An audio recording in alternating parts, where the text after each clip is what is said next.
Muito bom dia a todos.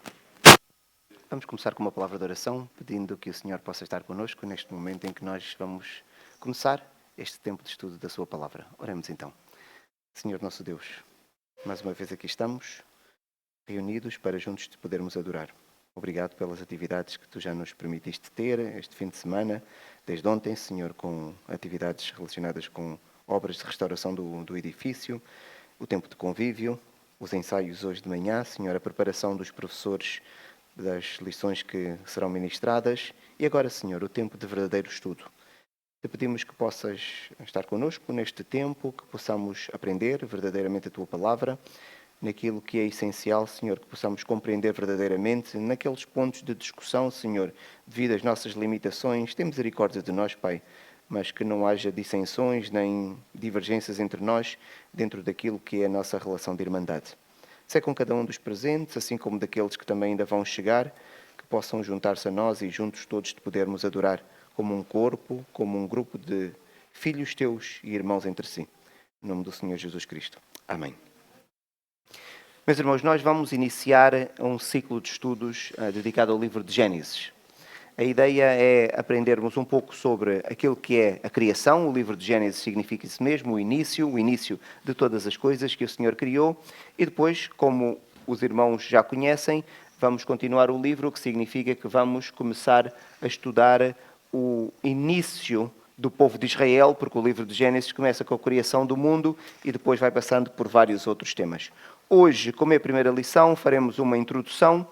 Não uma introdução profunda ao livro, mas só basicamente a dizer aquilo que vamos estudar e depois também explicaremos a importância da metodologia que vamos seguir e esperamos nós então entrarmos no processo da criação e o plano é que possamos estudar os primeiros 4 dias da criação. Caso não consigamos chegar até ao final daquilo que é o plano que temos para a lição, não há problema, depois na semana seguinte havemos de continuar, porque é uma lição sequencial, o que significa que aquilo que não for dado hoje podemos perfeitamente dar na próxima semana, porque depois nós vamos seguindo o livro, utilizando aquilo que temos feito com todos os outros livros que temos estudado até hoje. A ideia é começar no início e terminar no final deste. O que significa que é sempre bom para aqueles que tiverem a possibilidade de virem sempre para podermos ter então um estudo contínuo daquilo que é um livro, e neste caso o livro de Gênesis. O livro de Gênesis, como dizia, é um livro onde tudo que aconteceu no início está relatado.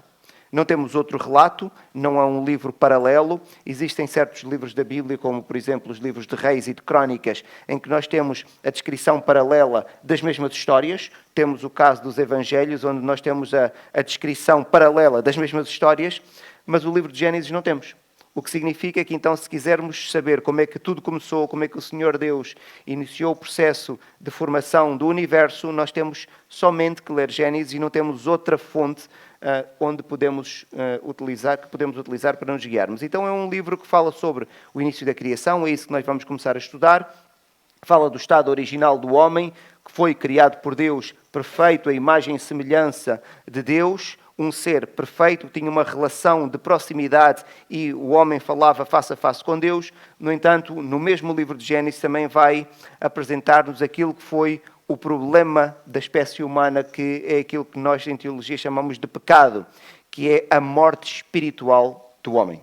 O homem tem 2 mortes, o pecado, quando ele acontece, o homem morre espiritualmente. As 2 mortes que nós falamos sempre aqui na igreja, no contexto espiritual, no contexto teológico, é a primeira, que é a morte física, que é a separação da alma do corpo. Quando isso acontece, dá-se a morte física. E depois falamos da morte espiritual, que é a separação da pessoa do próprio Deus, em que está numa situação irremediável, porque não é possível o homem fazer nada para reatar esta relação. Então vai acontecer o pecado, o que significa que vai ocorrer automaticamente a morte espiritual do homem. A maldade do homem vai aumentando por causa de estar corrompido e ser um ser pecador, chegando a um ponto em que Deus vai destruir toda a humanidade, que nós devemos estudar, que é o dilúvio. E Deus vai olhar para o homem e vai ter misericórdia do ser humano. Então vai escolher um homem, que que é Abraão, e depois vamos ver que a partir daí começa a história, podemos dizer assim, do povo de Israel, porque Abraão é o homem escolhido por Deus e que é o pai biológico da nação de Israel e é o pai espiritual de todos aqueles que são tementes e seguidores do Senhor. E também no livro de Gênesis vamos compreender o plano, o início do plano da redenção da humanidade. Porquê? Porque o homem pecou. É alguém que ofendeu a Deus, é alguém que está numa relação de inimizade contra o próprio Deus, e Deus, na sua misericórdia, toma a iniciativa de Ele próprio providenciar a solução para o problema que o homem próprio causou para si mesmo.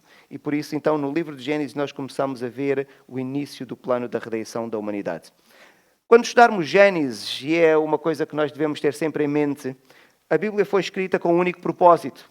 Apesar de encontrarmos livros com estilos diferentes, apesar de termos livros com mensagens, podemos dizer, diferentes, mas a Bíblia como um todo, todos os livros no seu conjunto, todos eles têm o mesmo objetivo. E por isso, quando estivermos a estudar o livro de Gênesis, principalmente nestes primeiros capítulos, a ideia não é nós colecionarmos aqui algum conhecimento que nos permita discutir com alguém lá fora, algum conhecimento que nos permita, na sala de aula, responder a um professor que tiver a apresentar uma coisa diferente da Bíblia. Não é esta a razão pela qual a Bíblia foi escrita, não é este o propósito do livro de Gênesis. E é bom sempre estudarmos a Bíblia sabendo qual é o seu objetivo. Então, Gênesis, tal como qualquer outro livro que nós possamos encontrar nas Escrituras, foi escrito para este propósito que nós encontramos aqui em 2 Timóteo 3, 16 e 17, que diz: toda a Escritura, o toda inclui Gênesis. Não nos podemos esquecer, quando o apóstolo Paulo está a escrever isto, ele está sempre a citar o Antigo Testamento. Ele está sempre a citar o Antigo Testamento, que na mente das pessoas incluía o livro de Gênesis, não é? É inspirada por Deus e agora vai dizer, é útil para uma série de coisas. Para o ensino, sim, conseguimos perceber. Para as nossas relações uns com os outros, que às vezes nós falhamos e há necessidade da repreensão. Para a correção, que também está relacionado. Para a educação, ou seja, a instrução na justiça. E depois diz qual é o fim de tudo isto. A fim de que o homem de Deus seja perfeito e perfeitamente habilitado para toda boa obra. Então o livro de Gênesis foi escrito com este objetivo também. É para nos habilitar a nós sermos capazes de fazermos a boa obra. O que é a boa obra? É fazermos aquilo que é o nosso objetivo para o qual Deus nos fez, é fazermos a obra de Deus. Então, o livro de Gênesis, nós devemos conhecê-lo bem para fazermos bem a obra de Deus. E por isso, qualquer livro da Bíblia que estudarmos, devemos sempre partir daqui. Não é para termos mais conhecimento, não é para discutirmos com a pessoa, não é para nos destacarmos na igreja, não. É simplesmente para fazermos melhor aquilo que é a obra de Deus. O que, se entendermos assim, remete-nos para uma coisa que é muito interessante, e eu confesso que nunca tinha pensado desta forma. Se toda a Escritura é inspirada e tem esta utilidade, imagina que nós estudamos mal. O estudo mal feito da Bíblia, ou a interpretação mal feita da Bíblia, não vai permitir que eu faça isto, a fim de que o homem de Deus seja perfeito e perfeitamente habilitado para toda boa obra.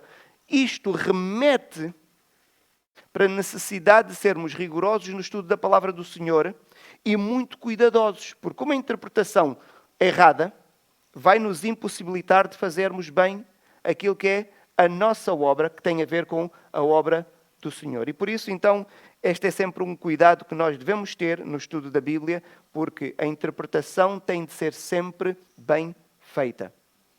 Caso não seja, o risco e o perigo associado é muito grande. E por isso, então, devemos sempre ter este cuidado. E, dentro do livro de Gênesis, que é um livro, podemos dizer que é bastante estudado. Quando eu perguntar aos irmãos sobre a história de Abraão, eu creio que aquelas pessoas que estão na igreja há vários anos rapidamente me conseguem dizer quem foi Abraão, Isaac e Jacó. E nós conhecemos a história dos patriarcas, a história da família de Jacó, os seus filhos. Contamos estas histórias nas lições da escola dominical às crianças. Nós aqui também falamos sobre isso. No entanto, os primeiros 2 capítulos de Gênesis não se estudam com a mesma profundidade que, se calhar, as outras partes da Bíblia. E por isso é importante nós começarmos o livro de Gênesis pelo início, abordando estes 2 primeiros capítulos, que é onde consta a criação. Só que estes capítulos, normalmente, dentro do mundo evangélico, dão aso à discussão. Porquê? Porque existem duas formas de interpretarmos estes dois primeiros capítulos, onde consta a criação da humanidade. Há pessoas que entendem que a descrição da criação, ela aconteceu durante muito tempo. Há pessoas que entendem que aquilo que a Bíblia tem, que descreve a criação, acontece... desculpem, eu estou aqui a avançar muito rapidamente, peço desculpa, meus irmãos. Estava confuso. Há quem entenda que aquilo é uma alegoria. O que ali está não é literalmente o que aconteceu, mas simplesmente está a descrever alguma coisa que nos permite só perceber melhor aquilo que aconteceu. Mas não foi bem assim. E existem depois as outras pessoas que entendem que os dois primeiros capítulos devem ser interpretados literalmente. Ou seja, o que lá está é aquilo que rigorosamente aconteceu. Então é importante nós termos este entendimento que existem duas possibilidades. Há uns que acreditam que os dois primeiros capítulos não foram bem assim como lá está escrito. Aquilo é como nós às vezes contarmos uma história para uma criança. A história da lebre e da tartaruga, nós sabemos que uma lebre não fala e nem desafia uma tartaruga para uma corrida. Mas nós contamos isto a uma criança para ensinar uma moral, para ensinar alguma coisa. Então há pessoas que entendem que é isto que está no livro de Gênesis, nos dois primeiros capítulos. Há outros que têm um entendimento diferente, dizem, não, apesar daquilo poder ser estranho à primeira vista, mas foi exatamente aquilo que aconteceu, porque é assim que ali está escrito. Se nós partirmos do princípio de que aquilo que está ali é uma alegoria, não é? Que significa que a criação pode ter acontecido ao longo de muito tempo. Dá perfeitamente. Aquilo é só para dizer que as coisas foram criadas, houve um início, e que foram sendo criadas aos poucos. Assim como ali nas Escrituras dizem que são 6 dias, o que é que aquilo significa? Primeiro foi criado isto, depois isto, depois isto, depois isto, mas pode ter sido ao longo de 10 anos para a criação da primeira coisa, 1000 anos para a criação da segunda, porque o que é importante é que existe uma sequência e o tempo não é importante. Então, esta é uma forma de se interpretar aqueles capítulos. O que, se foi assim, há espaço, por exemplo, para nós conciliarmos a Bíblia com aquilo que aprendemos na escola, a evolução das espécies. Porque aquilo é só para nos dar indicação de que as coisas tiveram início e que há uma ordem, as coisas não apareceram todas ao mesmo tempo. Então, dá perfeitamente para nós conseguirmos conciliar aquilo que é o texto bíblico com aquilo que é o conhecimento que nós aprendemos principalmente na escola. A interpretação literal considera que aquilo que lá está escrito, e lá diz, por exemplo, que o Senhor Deus criou todas as coisas em 6 dias, nós devemos ler e devemos acreditar que foi criado tudo em 6 dias. Então temos estas duas possibilidades para nós podermos interpretar. Antes de avançar, era importante deixar claro qual vai ser a interpretação que nós vamos adotar. E vamos adotar uma interpretação e queremos nós que seja consistente com a maneira como temos interpretado todos os textos bíblicos. E aqui volto sempre a dizer aquilo que digo muitas vezes. Há espaço para termos divergências. No entanto, eu, na responsabilidade de professor, eu sinto que eu devo dizer qual vai ser o meu método de interpretação e eu quero ser consistente com aquilo que tenho feito. E por isso digo-vos já que nós vamos adotar uma interpretação literal histórica. E queremos fazer isso para sermos consistentes com todas as coisas que nós temos estudado aqui, que eu utilizo sempre este método de interpretação, que é o método literal histórico. Basicamente é dizer que eu acredito que se a Bíblia diz que tudo foi criado em 6 dias, então eu leio aquilo e entendo que o Senhor Deus criou todas as coisas em 6 dias. Por várias razões, podemos estar aqui a discutir várias delas, mas eu posso dizer que sempre que na Bíblia aparece uma parábola, uma alegoria, o texto sempre explica que aquilo é figurado. Quando eu estou a ler o livro de Gênesis, eu não encontro nada que me diga que aquilo é figurado. Podia aparecer, por exemplo, o texto escrito como o Senhor Jesus Cristo falava. A criação dos céus e da terra é como?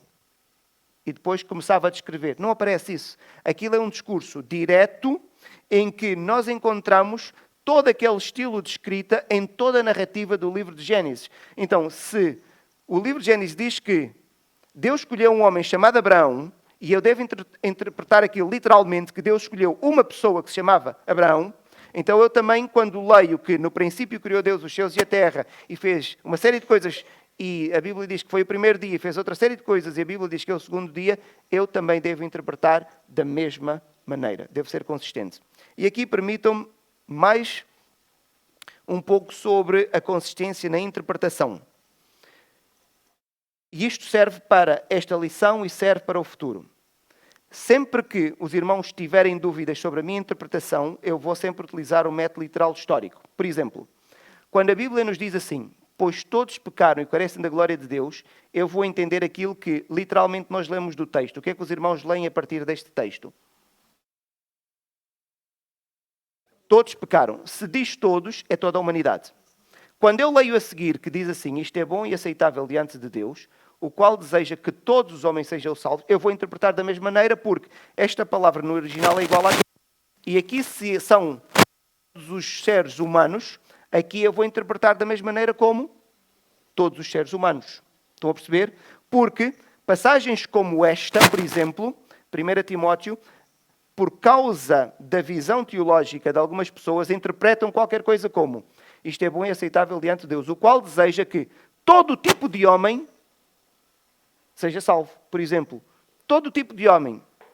Deus deseja que os portugueses também sejam salvos, mas não quer salvar todos, só quer salvar alguns, mas deseja que todo o tipo... Não, eu não entendo assim, porque a Bíblia não diz todo o tipo de homem, diz todos, e a palavra aqui é igual a esta. O mesmo utilizamos na interpretação das semanas de Daniel, que eu não encontro na interpretação das semanas um intervalo que me diga que a última semana não aconteceu, então a consistência é que eu vou ler o texto e se diz que estão determinadas 70 semanas e começa a dizer o que é que vai acontecer em cada uma delas, eu vou interpretar que aquilo foi sequencial e que tudo aquilo que diz que aconteceu, já aconteceu. Porque o texto não me diz que é a última etapa a acontecer no futuro. É a minha interpretação, é o método que eu utilizo e que vou aplicar exatamente também para o livro de Gênesis. E o mesmo para questões que têm a ver com a vinda do Senhor Jesus Cristo, que eu leio o texto e entendo que o Senhor Jesus Cristo, quando virá, nós iremos estar aqui. É importante dizer isso porque eu sei que são temas de divergência dentro da comunidade cristã. Mas esta é a maneira como eu leio a Bíblia e faço a interpretação utilizando o método literal histórico. Então, quando nós estamos a ler a Bíblia, o relato da criação, nós encontramos uma coisa que dá sempre aso a esta discussão, que é o que nós temos vindo a falar, que é uma discussão sobre aquilo que é a Bíblia e o conhecimento secular. E o problema, meus irmãos, é que nós invertemos as coisas. E este é que eu acho que é um perigo. O que é que nós fazemos? Nós lemos a Bíblia e tentamos colocar a Bíblia dentro do conhecimento que nós já temos, e o conhecimento que nós já temos adquirimos, grande parte dele, na escola, principalmente os jovens. Eu, há pouco tempo atrás, tive os jovens lá em minha casa, e eu notei, e eles não se apercebiam, mas a maneira como eles me perguntavam as coisas, era como se eles queriam que eu tentasse utilizar a Bíblia para explicar a ciência. Claro que eles não fizeram isso com intenção, nem eles fizeram inadvertidamente, mas é o que nós fazemos. Não. Nós devemos utilizar a ciência eventualmente para explicar a Bíblia. A Bíblia não está refém da ciência. A Bíblia não está refém da ciência. Então nós não devemos... Mas, então como é que se explica os milhões de anos? Eu tenho que perguntar como é que alguém explica os milhões de anos. Porque a Bíblia, se não me fala deles, quem diz é que tem que me explicar. Eu, como crente, tenho que partir deste princípio. Não é a Bíblia que é subserviente do conhecimento que nós temos. Então nós vamos partir deste princípio. E por isso muitos crentes tentam harmonizar a Bíblia com o conhecimento científico. Eu tenho aqui uma imagem que eu tirei e eu gosto, espelha muito aquilo que nós às vezes fazemos. Está muito pequenino, não sei se os irmãos conseguem ler. Estão a ver este bocado aqui de terra, é uma camada geológica, e temos aqui um geólogo e um teólogo. E o geólogo diz assim, vejam, o geólogo pegou neste bocado de terra e diz assim, a Bíblia está errada. Estas camadas geológicas provam que a Terra tem milhões de anos.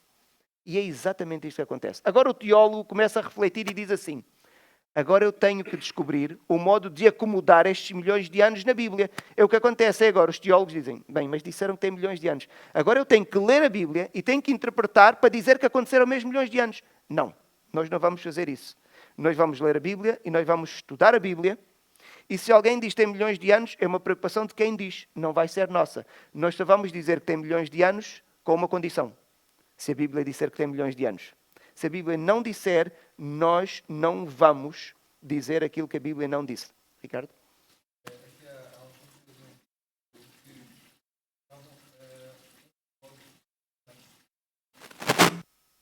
Pode ter acontecido. Sim, não sei como é que pode ter acontecido. Mas quem disse tem que fazer a prova daquilo que disse. Agora, os irmãos dizem, mas isto é uma forma arriscada de nós fazermos o estudo da Bíblia. Como é que nós vamos poder provar aquilo que a Bíblia nos diz? Por exemplo, diz que a criação foi em 6 dias e se nós fizermos as contas vai dar qualquer coisa como o planeta Terra ter entre 6.000 a 10.000 anos, não muito mais do que isso. Como é que nós vamos conseguir fazer a prova? Este é outro erro que nós também cometemos. Vamos ler a Bíblia, meus irmãos, com atenção. Eu acredito na criação, não é porque existe algum evento científico que me permita fazer acreditar. Porquê?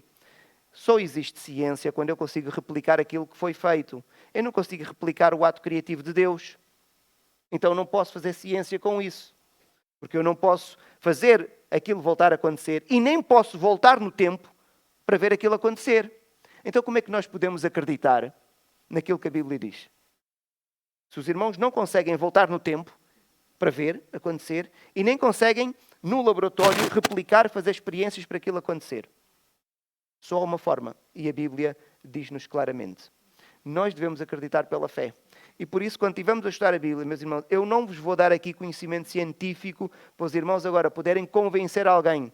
Vocês não vão convencer ninguém através da lógica nem através da ciência. E a Bíblia já nos poupa tempo e esforço para aquilo que nós muitas vezes fazemos mal. E eu achava que era possível. Mas é um versículo que diz logo o quê? Pela fé entendemos que foi criado, que foi o universo formado pela palavra de Deus, de maneira que o visível veio a existir das coisas que não aparecem. Então diz qual é a única forma da pessoa poder acreditar que Deus criou todas as coisas. Só existe uma. Qual é? Agora explica a fé através da ciência.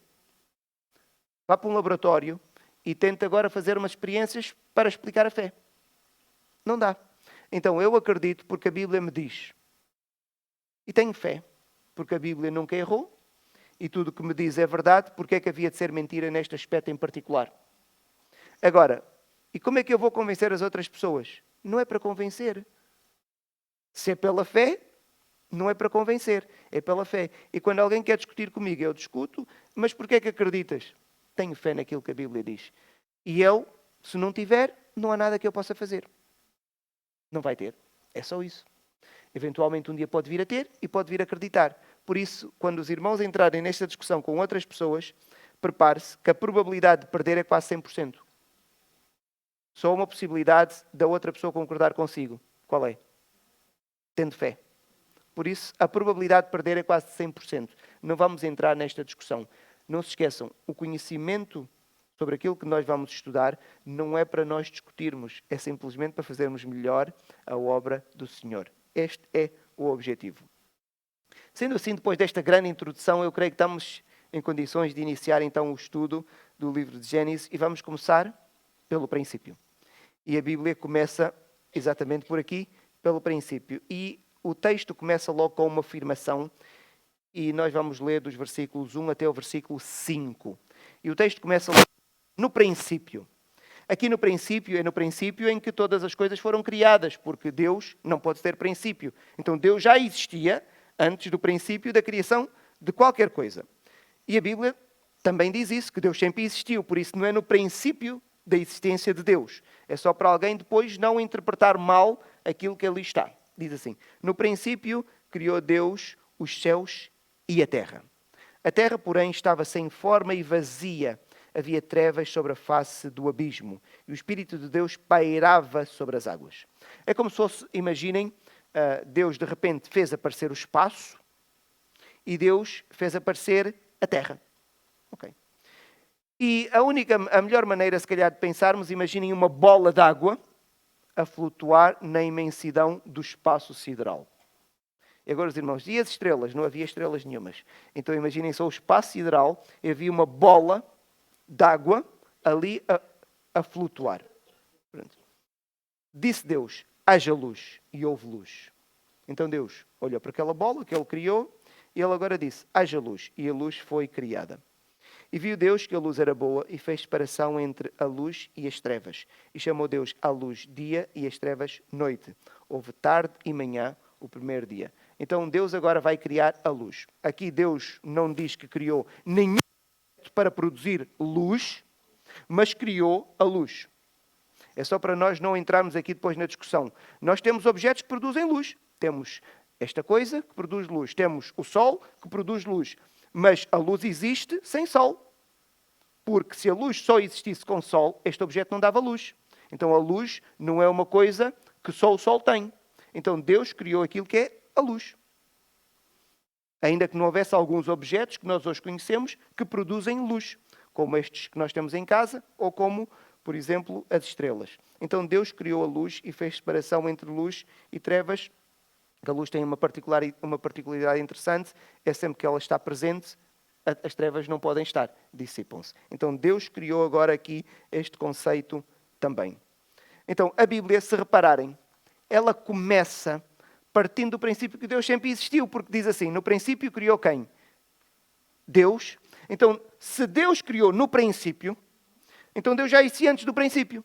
E a Bíblia não perde tempo a explicar quem é Deus, porque, logicamente, se eu sou criado, a lógica remete-nos para uma coisa muito simples. Qual é? Tem que haver alguém que me criou. Então a Bíblia não perde tempo a explicar quem é Deus. Se as coisas existem e nós vemos a matéria criada, então alguém tem que ter criado todas estas coisas. Então a Bíblia, por isso, não tem esta preocupação de explicar porque é que, quem é Deus, de onde é que Deus vem. Não, a Bíblia simplesmente parte do princípio de que Deus sempre existiu, porque é um facto, Deus existe e sempre existiu, e Ele criou todas as coisas. E a lógica remete-nos para aquilo que eu disse. Se Deus criou todas as coisas, Ele já existia antes da criação de todas as coisas. E a lógica remete-nos para uma série de outras coisas, que é, se Deus criou a matéria, por exemplo, nós somos matéria, Deus tem que ser algo imaterial. Deus não criou alguma coisa igual a Ele próprio, não. Deus criou alguma coisa em que Ele tem poder para criar aquela coisa, e aquela coisa é inferior a Ele, então Deus é imaterial. Se Deus criou o espaço e o tempo, então Deus é maior que o espaço. Se Deus criou o tempo, Deus não está limitado ao tempo, então para Ele não há tempo. Ele é intemporal. Nós devemos compreender isto. E se Deus criou a matéria, Ele é imaterial, porque Ele pode criar a matéria. Então, Deus é qualquer coisa que nós nem conseguimos descrever, mas é transcendente a tudo aquilo que nós podemos ver, ou podemos sequer pensar, porque Ele criou o meu pensamento. Então Ele tem que ser muito superior a qualquer coisa que eu possa pensar, porque Ele criou o meu pensamento. Então, nós estamos a falar aqui de Deus desta forma. O que é que foi criado no primeiro dia? No primeiro dia foi criado uma série de coisas. E algumas têm a ver com aquelas que eu já vos disse. Foi criado o espaço. Não existia espaço. Não existia nada. É até difícil para nós pensarmos nisso. Não existia nada. Foi criado o tempo. Não se esqueçam, não havia tempo. Deus, quando diz no princípio, significa que a partir daqui é como se o universo passasse a ter um relógio. Mas não existia antes, não havia tempo. Eu não sei o que é não haver tempo. Porque eu sou produto da criação e estou limitado ao tempo e ao espaço. Então a minha existência só tem significado porque há espaço e porque há tempo. Mas não havia nada disso. Então Deus criou estas coisas. Criou o planeta Terra, sem forma. Não se esqueçam, a face de Deus pairava sobre o abismo. Havia água, não é? E criou luz. E Deus criou todas estas coisas como nós já vimos e o versículo descreve. Temos aqui algum problema possível na interpretação e é aqui que permite que algumas pessoas considerem que os 6 dias da criação podem ter sido muito mais dias. Porque a palavra dia no hebraico pode ter significado de dia, mas também pode ter significado de um período de tempo ou de uma era geológica. Então, alguém pode dizer, criou Deus no primeiro dia, podia interpretar na primeira era. E uma era pode ter 1 milhão de anos, por exemplo. Só que, através do estudo da Bíblia, sempre que a palavra Yom, que é a palavra dia no hebraico, aparece associado a tarde e manhã, sempre refere-se a um dia de 24 horas, a um dia normal. Não creio que esta fosse a exceção. e não parece ser consistente com todo o resto da interpretação bíblica. E por isso, então, parece-nos claro que, porque está associado aos termos tarde e manhã, o que acontece em todo o texto bíblico, então nós estamos aqui a falar de um dia como nós o conhecemos. Na verdade, nem é 24 horas, são 23 horas e 6 minutos e mais alguns segundos, por isso é que nós precisamos de um dia de 4 em 4 anos para acertar as coisas, e fevereiro tem mais um dia, porque um dia não chega a ter 24 horas no total. Então aqui, dia, meus irmãos, vamos entendê-la tal como o texto em português nos diz, que foi um dia normal como nós o conhecemos de 24 horas. No segundo dia, o texto diz-nos o seguinte: e disse Deus, haja firmamento no meio das águas, e separação entre águas e águas. Fez, pois, Deus o firmamento e separação entre as águas debaixo do firmamento e as águas sobre o firmamento. Deus disse, e assim se fez. E chamou Deus ao firmamento céus, e houve tarde e manhã o segundo dia. Firmamento, aqui vamos compreender facilmente que se trata da atmosfera. E é aquilo que a Bíblia chama como o primeiro céu. Nós encontramos muitas vezes a Bíblia falar de 3 céus. O primeiro céu é a atmosfera, onde voam os pássaros, o céu. O segundo céu é o espaço sideral, aquele espaço onde os irmãos veem nos filmes de ficção científica as naves, onde as naves por onde elas andam, é o segundo céu. E o terceiro céu é a habitação de Deus. É assim que a Bíblia nos descreve. Então, estamos a falar aqui, quando diz céu, firmamento, é o primeiro céu, é a atmosfera, o sítio por onde as aves voam. Meus irmãos, nós vamos ler esta passagem com alguma atenção. Aqui diz o quê? Haja firmamento entre o quê e o quê? Então, o que aconteceu? Não se esqueçam que a terra era uma bola, como se fosse suspensa com água, não é? E Deus faz aqui, cria um espaço entre 2 camadas de água. É o que o texto nos diz. Eu tentei fazer graficamente e vai nos dar qualquer coisa como isto. Então temos ali o planeta, imaginem, e nós temos o firmamento que Deus vai criar, só que não nos podemos esquecer, o firmamento é este espaço aqui, e nós temos então o quê embaixo deste espaço?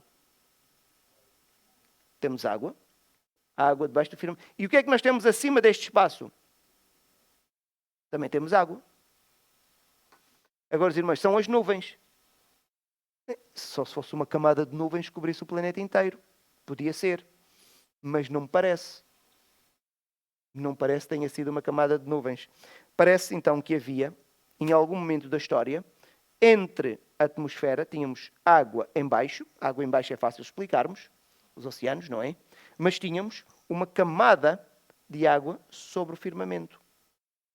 E nós acreditamos, e isto agora, eu estou a entrar no campo da especulação porque a Bíblia não nos diz, que esta camada de água, a volta do planeta, acima do firmamento, cobria o planeta inteiro e permitia que a Terra tivesse uma temperatura mais ou menos constante.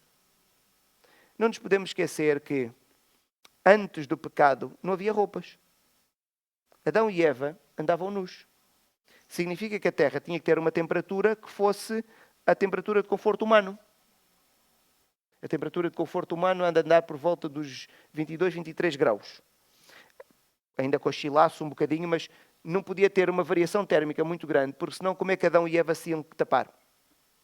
A roupa que Deus fez para eles taparem, Deus teve que matar um animal, mas quando tudo foi criado no início, depois do 6º dia, antes do pecado, não havia morte. Então eles iriam andar como? Nus. Não havia roupa. Eles iriam andar nus. Significa que a Terra tinha que ter uma temperatura de conforto e esta camada à volta podia servir para dar para providenciar uma proteção e aqui, na superfície do planeta, ser como se fosse uma estufa, ter ali uma temperatura constante. Não é? Porque a Bíblia diz que houve esta separação. Agora os irmãos perguntam, e onde é que está essa água? Eu também vos pergunto, e onde é que caiu a água que encheu a Terra durante 40 dias? De onde é que veio esta água? Para encher o planeta Terra. Porque o dilúvio que vai acontecer mais tarde, o texto diz-nos que choveu durante 40 dias seguidos, água suficiente para encher o planeta Terra até o monte mais alto que existe. De onde é que veio esta água toda? Tem que ter vindo de algum sítio. São 40 dias a chover. E quando Deus disse que chove, eu não tenho dúvidas que não foi aqueles pinguinhos.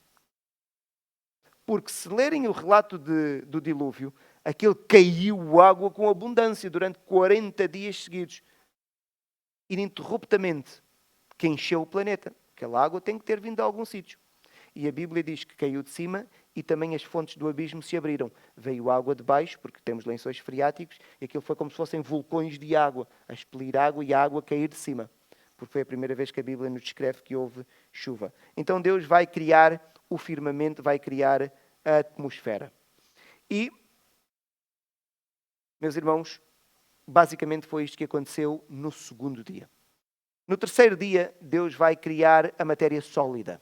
E vejam o texto, vamos ler. Disse também Deus: ajuntem-se as águas debaixo dos céus.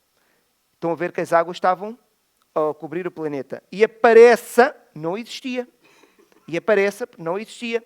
Estava submerso, ou estava... Deus daqui não diz que existia antes dele estar a dizer agora. E aparece a porção seca, que é aquilo que nós conhecemos como continente, onde nós estamos agora em terra firme.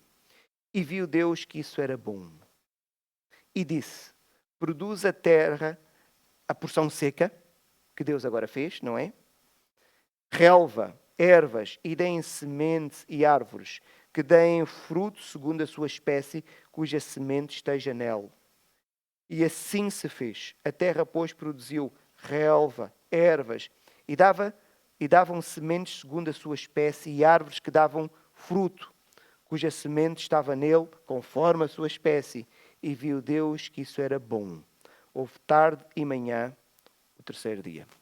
Então, nós agora, no terceiro dia, o que é que temos? Deus faz com que apareça a porção seca, os continentes, onde nós andamos. E, aparecendo a porção seca, Deus faz com que, então, apareça todo o mundo vegetal. E o mundo vegetal foi criado e houve esta separação, então, entre a porção seca, a terra, e a porção dos oceanos. Mas, se nós lermos o texto com atenção, e quando nós pensamos no relato da criação divina, nós só pensamos nas coisas materiais. Mas há aqui qualquer coisa que Deus criou também. Alguém consegue me descobrir? Não pensem nas coisas materiais, porque as coisas materiais, se nós pensarmos só nisso, significa que vivemos num mundo sem regras. O que é que Deus criou mais? Não ouvi aqui? É material. Essa parte é material. Criou a genética. Porque se Deus não criasse a genética, como é que havia... Deus criava a árvore, sim. Mas como é que uma árvore dava outra árvore? A regra pela qual os seres vivos se reproduzem. E isto não é material. É como se Deus dissesse, a partir de agora, todas as células de todos os seres vivos, neste caso ainda estamos a falar só do mundo das plantas, Deus criou a regra. Deus disse assim, ok, agora nesta célula eu vou meter uma lei. Que são as leis que existem, por exemplo, se eu largar um objeto aqui, o que é que acontece? Okay. Então Deus deve ter criado o quê? Deus criou a gravidade. Porque se Deus só criasse coisas materiais, criava isto, e eu largava isto, e isto continuava aqui. Deus criou, para além disto que eu estou a ver, criou uma lei que faz com que todos os elementos materiais estejam sujeitos a esta lei. Tanto que se eu largar este objeto cai, se eu largar aquele copo da Marta também cai. Todos os corpos materiais estão sujeitos a uma lei imaterial que Deus criou. Então, Deus aqui, de forma subtil, vai dizer, e é assim que as coisas se vão reproduzir. Então, Deus vai criar aqui o princípio da genética.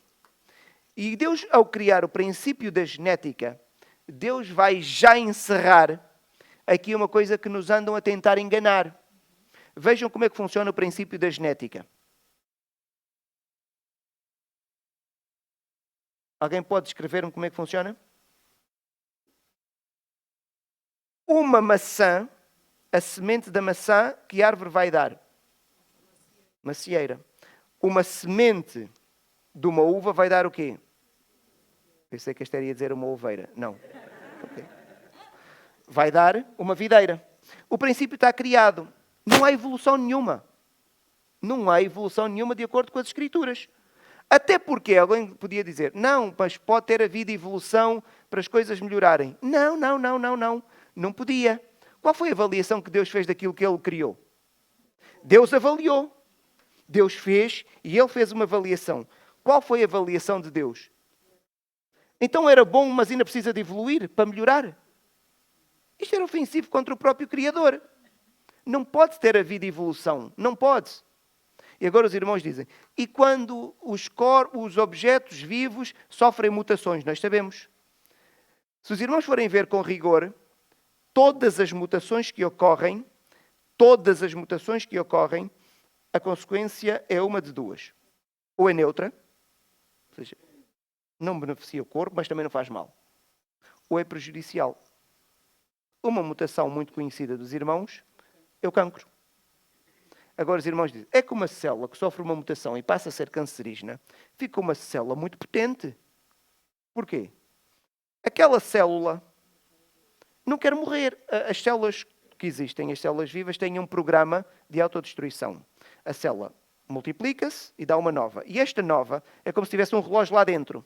Ela tem o seu relógio. Quando chega na hora do relógio dar o alarme, é como a célula dissesse, está na hora de eu morrer. E é normal que assim seja. A célula que tem cancro, ela ficou um bocadinho mais esperta. O que é que a célula faz? Destrói o seu relógio de destruição. Então ela multiplica-se de forma descontrolada e ela não quer morrer.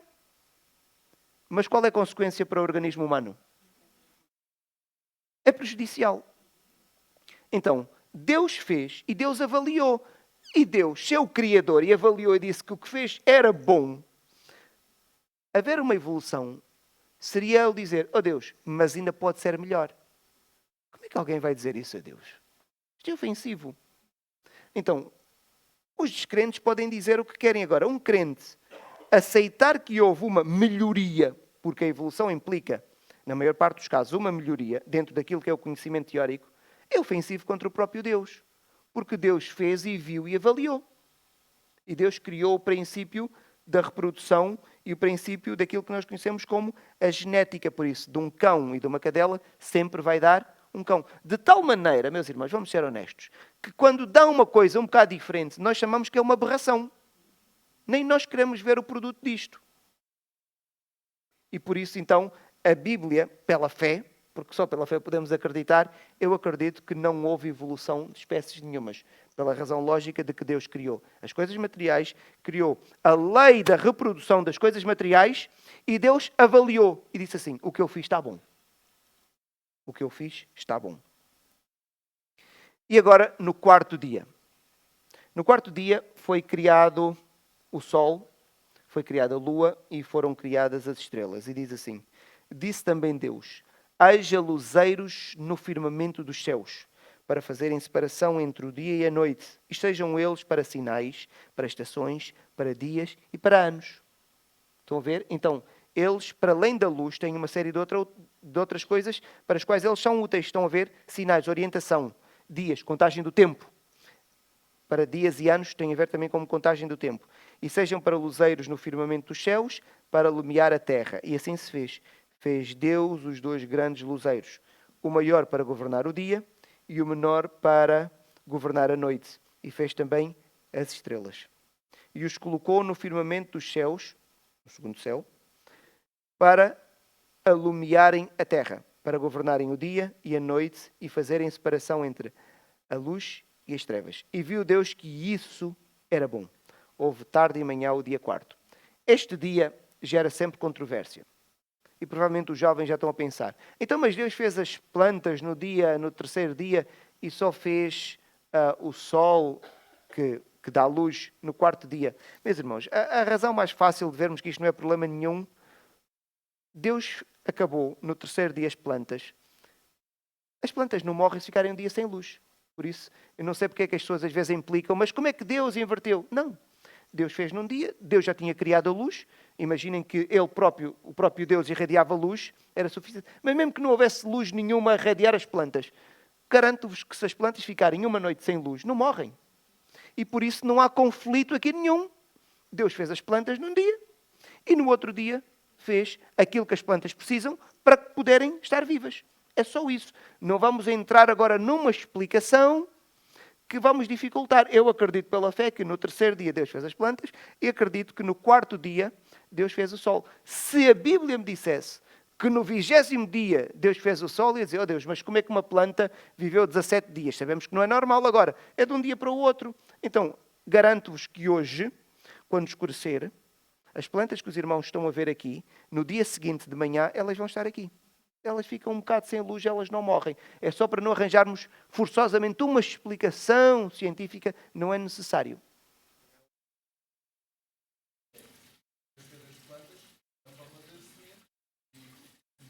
Não podemos entender isso. Deus diz que fez as árvores. Deus diz que fez as árvores.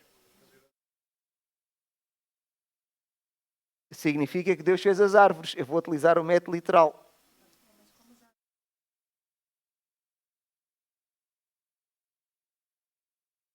Conseguem. Mas é só um dia. Eu nem preciso...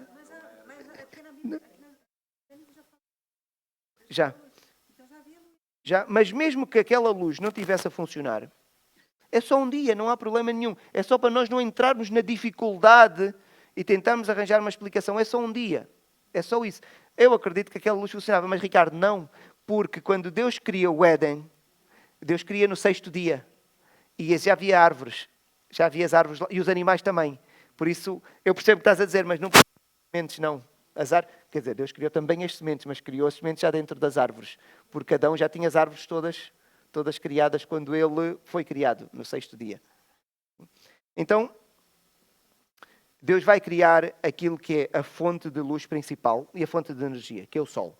E nós sabemos que só existe manutenção da vida vegetal se houver uma luz presente, e a luz solar é a luz por eleição.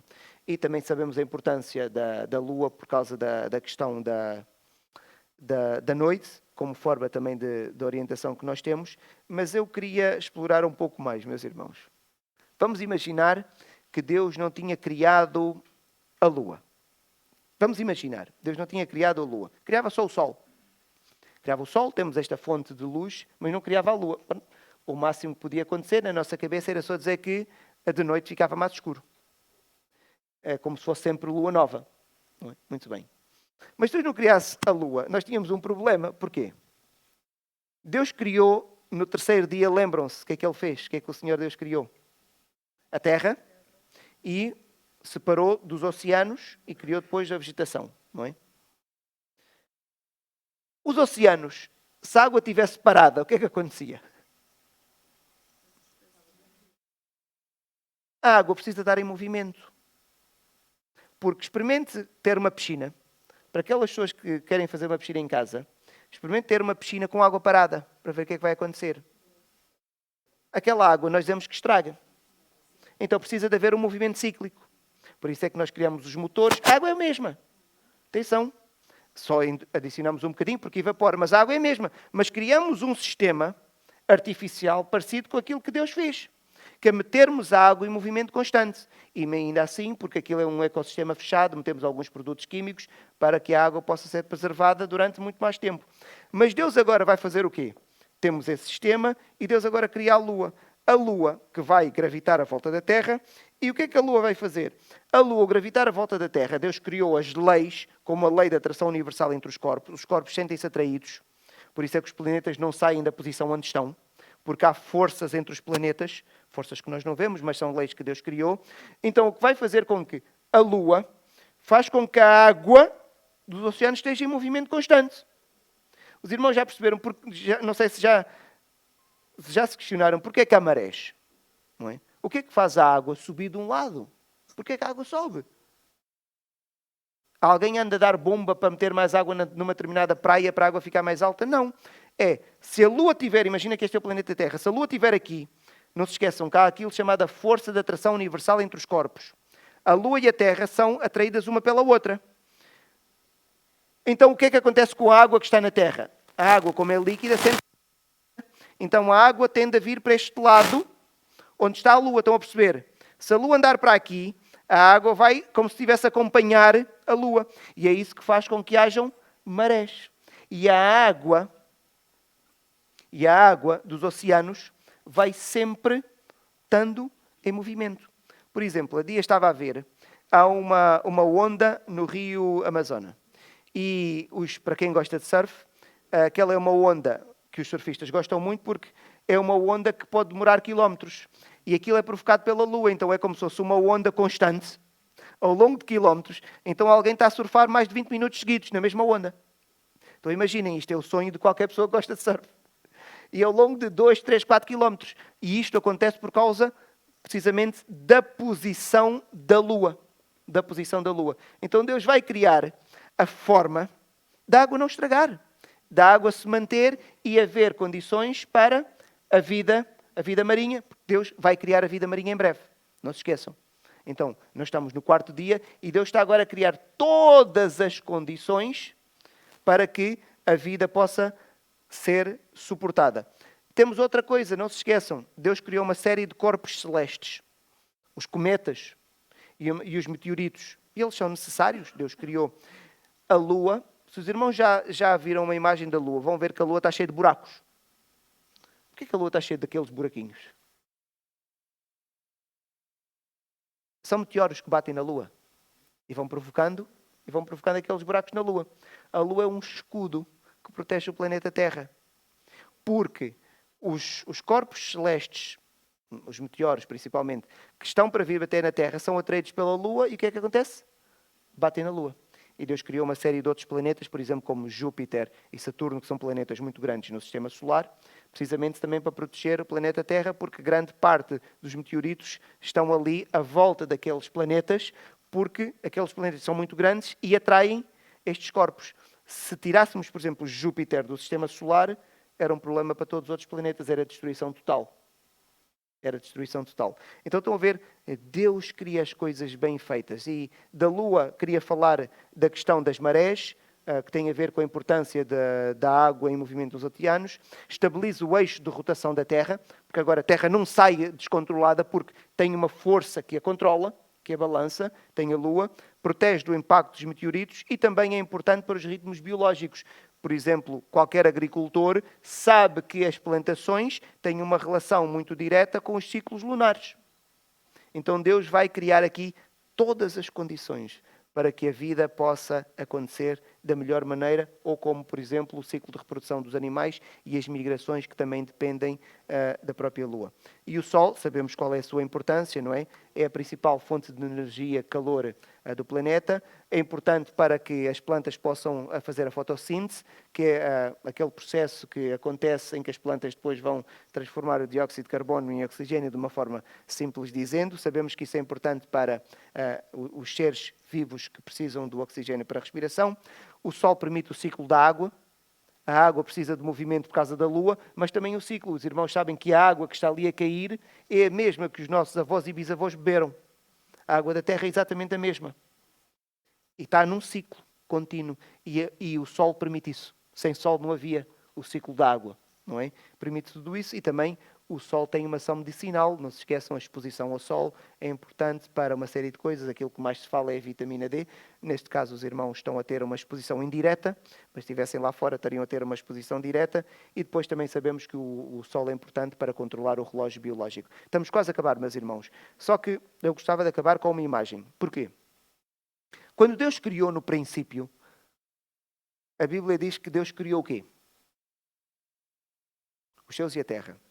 Mas no 4º dia Deus criou o quê? A lua e as estrelas. Então não havia estrelas. Eu nem sei se os outros planetas tinham sido criados. A Bíblia não nos diz. Mas uma coisa me garante, se não tinham sido criados no primeiro dia, no 4º foram. Então, quando nós vemos aquelas imagens, normalmente aparece na televisão, nos documentários, é esta. Isto é uma imagem que eu fui buscar da Via Láctea, nós conseguimos ver aqui. E isto é um conjunto de estrelas. Para nós podermos ter uma ideia, era como se cada bolinha que os irmãos estivessem a ver, imagina esta bolinha, é como se fosse o nosso Sol. O que significa que a volta desta bolinha dava perfeitamente para ter todos os planetas que nós temos à volta do Sol, porque estas bolinhas, elas parecem juntas, mas elas estão a uma distância, como o nosso Sol está de uma outra estrela qualquer. Agora dá para o irmão ter uma ideia do tamanho disto. E isto é uma fotografia de alguém que tirou a partir daqui do planeta Terra, ou eventualmente algum telescópio que esteja lá em cima. Mas o telescópio, se tirou a fotografia, como nós estamos a ver, tirou só olhar para um lado. Significa que eu podia olhar para o outro lado. Ou podia olhar para o outro lado. Então eu não imagino o tamanho do universo. Mas é só dizer que Deus criou tudo isto no quarto dia. Mas isto não existia. Mas Deus criou para ser útil para nós, por causa da utilidade. Os irmãos sabem, isto agora é curiosidade, mas eu acho que é sempre bom dizermos. Quando, por exemplo, os navegadores portugueses estavam a ir para zonas que nunca tinham ido, como é que eles se orientavam? Porque de noite não há sol. E há momentos em que há lua nova, pelas estrelas. Então as estrelas têm uma utilidade muito grande para nós. É um referencial. Tanto que, agora os irmãos veem o planeta Terra, está aqui. O navegador português está aqui, quando olha para o céu, está a ver o céu deste lado. Mas quando passa a linha do Equador, ele vai ver o céu deste lado. As estrelas não são as mesmas. E isto era uma dificuldade. Porquê? Eles orientavam-se, antes da linha do Equador aqui, eles orientavam-se, por exemplo, pela estrela polar, que indica o norte. Mas quando passam do Equador para este lado, o céu é outro. Quem está em Angola, olhar para o céu, não está a ver o céu que eu estou a ver quando estou em Portugal. O céu é diferente. Sim, porque a pessoa que está em Angola está a olhar para aqui. O céu é isto. Quem está em Portugal está a olhar para aqui. O céu é diferente. Então, é multiplicarmos isto desta fotografia. E Deus criou para referenciais, precisamente, o ser humano. E por outras razões pelas quais eu, em teoria, também defendo. É só dizer que tudo isto foi criado depois do planeta Terra. E Deus criou para nós. E Deus criou para nós. Quer dizer, criou para Ele, mas para nós podermos desfrutar de tudo isso. Quando chegarmos o dia da nossa criação, que vai ser daqui a 2 dias, em princípio, na próxima semana, para aqueles que tiverem a oportunidade de estar aqui. E vai ser uma boa lição, garanto-vos. Meus irmãos, alguma dúvida? A Ilka, pelo menos, soube que o céu de Angola é diferente do céu daqui de Portugal. Muito obrigado.